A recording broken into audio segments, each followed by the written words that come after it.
Welcome back to Roam Tips. Don't forget to hit that subscribe button and give this video a thumbs up.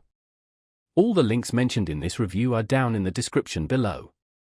This video reflects my personal experience using the service.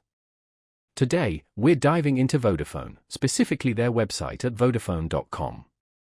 Navigating a telecom giant's website can be a real challenge, so I wanted to share my experience with you. Vodafone operates in numerous countries, offering a wide array of services, from mobile plans and broadband internet to IoT solutions and even financial services in some regions. This makes their online presence quite complex, often requiring users to navigate through multiple layers to find the specific information they need. When you land on Vodafone.com, you're typically greeted with a fairly streamlined homepage that attempts to direct you to your specific region. This is a crucial first step, as Vodafone's offerings and plans vary considerably depending on your location. From there, you'll be able to explore the services available in your area.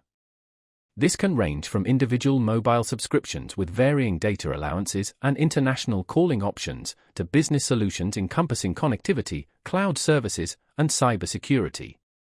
One thing I've noticed about the Vodafone website is that the user experience can differ quite significantly depending on which regional site you end up on. Some are more intuitive and user-friendly than others. Finding specific details about pricing, data limits, or contract terms can sometimes require a bit of digging. While they strive for a consistent branding experience, the actual navigation and information architecture can sometimes feel fragmented. It's also worth noting that Vodafone often promotes bundled packages, combining mobile services with broadband, TV subscriptions, or other offerings. These deals can be attractive, but it's essential to carefully examine the terms and conditions to ensure they align with your needs. The website usually provides information about these bundles, but it can sometimes be challenging to compare different options directly. Overall, navigating Vodafone.com can feel like exploring a vast digital landscape. It's a comprehensive resource packed with information, but the sheer breadth of services and regional variations can sometimes make it challenging to pinpoint exactly what you're looking for. Hopefully, this overview provides some helpful insights into what to expect when you visit their website.